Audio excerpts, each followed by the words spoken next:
Hello students, I think आप सभी अच्छे होंगे। और आज मैं जो नेक्स्ट टॉपिक पढ़ाने वाली हूँ वो है कोल्ड वॉर। और कोल्ड वॉर आप लोगों के सिलेबस में इंक्लूड है, तो कोल्ड वॉर को पढ़ना है अच्छे से। ये एक इम्पॉर्टेंट टॉपिक है। तो हम पहले कोल्ड वॉर को समझने के लिए थोड़ा सा वर्ल्ड मैप को समझ ले, जो कि बोर्ड पे आपको दिख रहा होगा। चूंकि ये कोई एक्यूरेट वर्ल्ड मैप नहीं है, जस्ट मैंने इंडिया को हाईलाइट किया है बेसिकली मेन तौर पर, और उसके साथ समकालीन और जो विश्व में देश हैं उनके साथ क्या संबंध रहे हैं और कैसे किनका कैसे लिंकेज था कोल्ड वॉर के समय, उसको दिखाने के लिए जस्ट मैंने एक रफली डायग्राम बनाया है। इस रफली डायग्राम से थोड़ा सा आइडिया कंसेप्ट आपका क्लियर होगा। और आप जब भी इस टॉपिक को कवर करेंगे या फिर जब आप लेक्चर देख रहे होंगे तो आप अपने एटलस को या फिर मैप को, वर्ल्ड मैप को खोलकर सामने रख लीजिएगा, तो ज्यादा बेटर क्लियर हो जाएगा। तो हम सबसे पहले देखते हैं कि कोल्ड वॉर है क्या। तो जैसे नाम से ही पता चल रहा है, कोल्ड वॉर मतलब ऐसा युद्ध जो ठंडा पड़ गया हो, या ऐसा युद्ध जिसमें कोई रक्त रंजित क्रांति जैसा कुछ भी ना हुआ हो, कोई नरसंहार नहीं हुआ हो, ज्यादा लोगों की क्षति नहीं हुई हो, या आमने सामने का उस तरह का युद्ध नहीं हुआ हो। तो कोल्ड वॉर में यही हुआ था। कोल्ड वॉर जो था उसमें किसी भी प्रकार के सैनिकों द्वारा बड़े पैमाने पर युद्ध नहीं लड़ा गया। क्योंकि ये सैनिकों द्वारा आमने सामने विभिन्न देशों के बीच युद्ध नहीं हो पाया, इसीलिए इसे कोल्ड वॉर का नाम दिया गया। अदरवाइज इसे हम थर्ड वर्ल्ड वॉर कह देते हैं। तो इसकी पृष्ठभूमि को सबसे पहले समझना होगा कि इसके बैकग्राउंड में क्या ऐसी चीजें चल रही थी जिसने कोल्ड वॉर को जन्म दे दिया। कोल्ड वॉर तो एकाएक अपने आप में नहीं हो जाएगा। तो इसको समझने के लिए हम देखेंगे कि कैसे उस समय वर्ल्ड की स्थिति क्या क्या थी और कौन सा जो देश था वो किस तरह से एक दूसरे का विरोध कर रहे थे या एक दूसरे को सपोर्ट कर रहे थे। तो हम इसको समझने के लिए सबसे पहले तो द्वितीय विश्व युद्ध जो था, सेकंड वर्ल्ड वॉर जो था, उसको समझना जरूरी है। क्योंकि कहीं ना कहीं इसकी जो घटनाएं हैं उससे लिंक्ड है और उसके बैकग्राउंड में है। तो हम ये देखेंगे, जब सेकंड वर्ल्ड वॉर हुआ तो अमेरिका ने एक इम्पॉर्टेंट घटना घटी थी उस वक्त, वो था हिरोशिमा और नागासाकी पर बम छोड़ना। वो अमेरिका द्वारा गिराया गया था सेकेंड वर्ल्ड वॉर के समय। तो चूंकि ये हम देखते हैं कि अगर अमेरिका चाहता तो वो बम, वहां पर परमाणु बम जो उसने गिराए थे, वो नहीं भी गिराने से युद्ध लगभग समाप्ति के और था। लेकिन अमेरिका ने अपने शक्ति को दिखाने के लिए कहीं ना कहीं उस बम को वहां पर हिरोशिमा और नागासाकी में गिराया कि मैं सुपर पावर हूं, या वो दिखाना चाह रहा था कि वह कितना शक्तिशाली है। क्योंकि द्वितीय विश्व युद्ध में हम जान रहे थे अलग अलग देश दो गुट से शामिल हुए थे। उसमें हम ये देखेंगे कि अमेरिका कहीं ना कहीं ज्यादा शक्तिशाली रूप में उभर कर सामने आ रहा था, और जो रशिया था, रशिया भी उस वक्त शक्तिशाली देश था। तो इन दोनों देशों के बीच में ठन गई कि कौन अधिक शक्तिशाली है, और ये अपने शक्ति को दिखाने के लिए एक दूसरे से युद्ध की स्थिति में आ गए। लेकिन चूंकि युद्ध आमने सामने का नहीं हुआ, वो एक विचारधारा के रूप में या फिर एक प्रतिरोधक के रूप में वो कंट्रोल करके उस युद्ध को कंट्रोल कर लिए, जो कोल्ड वॉर कहलाया। तो हम सबसे ये देखेंगे, रफली एक डायग्राम देख लीजिए। ये इंडिया है और बेसिकली हम यहाँ पर कॉन्टिनेंट को दिखाए हैं। जैसे ये उत्तरी अमेरिका, दक्षिणी अमेरिका, इसको हम यूरोप समझ ले, इसको हम रशिया समझ ले। रशिया चूंकि एक देश है लेकिन ये एशिया का ही देश है, लेकिन इसका कुछ पोर्शन यूरोप में भी है, इसीलिए से इसका जो स्थिति है इसको यूरेशिया के नाम से भी जाना जाता है। तो यहाँ पर ये हम समझ लेते हैं, ये है रशिया, ये यूरोप, और इधर आपका नॉर्थ अमेरिका, और ये हो गया साउथ अमेरिका।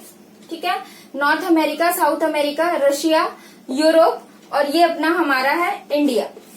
और यहाँ पर एशियन, सेंट्रल एशियन कंट्री है, सेंट्रल एशियन कंट्री जो गल्फ कंट्री है, ईरान है, इराक है, अफगानिस्तान है, टर्की है, ये सारे कंट्री है। और इधर नीचे अफ्रीका है, और ऑस्ट्रेलिया तो इधर में है। चूंकि यहाँ पर स्पेस नहीं है इस वजह से मैं नहीं दिखा पा रही हूँ। इधर नीचे हमारे दक्षिणी अफ्रीका है, उत्तरी अमेरिका, दक्षिणी अमेरिका। तो हम ये देखेंगे कि यहाँ पर एक क्षेत्र था जो उत्तरी अमेरिका या अमेरिका के तट से सटा हुआ एक क्षेत्र था जो क्यूबा कहलाता है।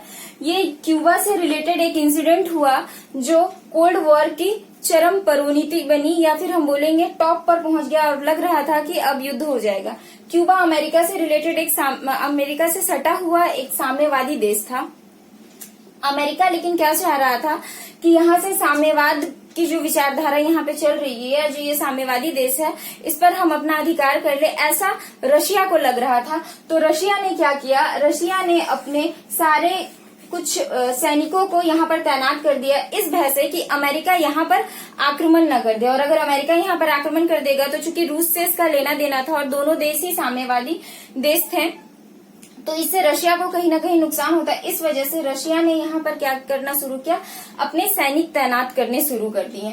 तो सैनिक तैनात यहाँ पर जैसे ही किया तो अमेरिका को इससे चिंता हुई कि रशिया अपने पावर को बढ़ा रहा है। तो अमेरिका लेकिन ये भी चाह रहा था कि वो युद्ध नहीं चाह रहा था। क्यों?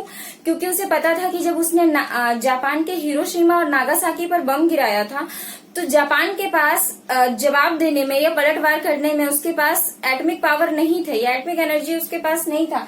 लेकिन अभी अमेरिका को पता था कि अगर वो यहाँ पर बम गिराता है या किसी तरह का आक्रमण यहाँ करता है तो रशिया भी वो कर देगा। अगर ये कुछ ज्यादा पैमाने पे करेगा, रशिया कुछ कम पैमाने पे करेगा, या रशिया कुछ ज्यादा पैमाने पर करेगा और अमेरिका कुछ कम पैमाने पर हमले करेंगे। तो इस बात से ये सचेत थे कि अगर युद्ध हो जाता है वो भी एटॉमिक पावर के द्वारा, तो इस युद्ध का जो परिणाम होगा, इसके जो रिजल्ट आएंगे उसे देखने के लिए कोई भी नहीं जिंदा रह पाएगा। तो इसलिए इन लोगों ने ये तय कर लिया कि एटॉमिक वॉर इन्हें नहीं करना है। तो लेकिन अमेरिका को रोकना भी था, वो अपने पावर को कम नहीं होने देना चाहता था या रशिया के पावर को ज्यादा नहीं होने देना चाहता था। तो अमेरिका ने क्या किया, अमेरिका ने ये निश्चय कर लिया कि यहाँ पर हम ये जो सैनिक है उसे हम रोकेंगे। तो समुद्री बेड़े को उसने, उसके जो जंगी बेड़े थे, जो सेना आ रहे हैं, तो रशिया से जो सेना आ रहा था, अमेरिका ने क्या किया, उसे यहाँ पर रोकना शुरू किया। तो क्यूबा मिसाइल संकट के नाम से जाना जाता है ये, जब यहाँ पर अमेरिका और रशिया के सेना आमने सामने हो गए या एक दूसरे को रोक रहे थे, तब विश्व को लगा था कि थर्ड वर्ल्ड वॉर हो जाएगा। लेकिन ऐसा कुछ हुआ नहीं। ये प्रतिरोध के रूप में एक दूसरे से छोटे पैमाने पर युद्ध हुआ, लेकिन बड़े पैमाने पर युद्ध नहीं हुआ। पूरा वर्ल्ड उसमें शामिल नहीं हुआ। तो ये जो क्यूबा मिसाइल संकट था वो कहीं ना कहीं टल गया और पूरे जो देश हैं विश्व के, उसने राहत की सांस ली कि एटलीस्ट थर्ड वर्ल्ड वॉर नहीं हुआ। क्योंकि अगर थर्ड वर्ल्ड वॉर होता तो वो पूरे विश्व को प्रभावित करता, वो सिर्फ अमेरिका और रशिया तक सीमित नहीं रहता। और अगर क्यूबा पर कुछ घटना चल रही है, दो शक्तिशाली देश है, किसी तीसरे देश पर जब वो कुछ ऐसी गतिविधियां करते हैं तो सबसे ज्यादा जो क्षेत्र पर ये गतिविधियां की जा रही है उससे रिलेटेड, वहां से रिलेटेड बहुत सारी परेशानियां वहां के लोगों को होना शुरू हो जाता है। जैसे अभी भी हम कंटेम्प्रेरी टाइम पर ही देख लें कि जैसे अगर कोई एक पर्टिकुलर क्षेत्र को लेकर इंडिया, नेपाल या चाइना के बीच में, जैसे लिपू लेक का मामला जस्ट अभी एकदम करंट है, वो आया हुआ है। अगर वहां पर कुछ सैनिक गतिविधियां होती है या काला पानी को लेकर, लिपू लेक वाला क्षेत्र को लेकर अगर कोई वहां पर सैनिक गतिविधियां होती है तो सबसे ज्यादा नुकसान किसे है? 2 या 3 जो देश है, जो शक्तिशाली है, वो जो आजमाइश करेंगे। और जो क्षेत्र में सैनिक गतिविधियां हो रही है वहां के लोगों को सबसे ज्यादा भुगतान करना पड़ता है। तो ये सारी चीजें चल रही थी। तो इसमें ये हो गया कि इन्होंने सेना के आमने सामने आने पर भी कोई बड़ा युद्ध नहीं किया और ये युद्ध कहीं ना कहीं अब ज्यादा विचारधारा की युद्ध बन चुकी थी। 2 विचारधाराएं, वो 2 विचारधाराएं थी साम्यवादी और पूंजीवादी, जिसे हम कैपिटलिस्ट आइडियोलॉजी और सोशलिस्ट आइडियोलॉजी कहते हैं। अमेरिका जो था वो कैपिटलिस्ट आइडियोलॉजी का समर्थक था और रशिया जो था वो सोशलिस्ट आइडियोलॉजी का समर्थक था। तो ये दोनों देशों के बीच ये ठन गई ये देखने के लिए कि आखिर इन दोनों आइडियोलॉजी में कौन सी आइडियोलॉजी ज्यादा बेटर होगी किसी भी देश के विकास के लिए या उसकी इकोनॉमी को डेवलप्ड करने के लिए।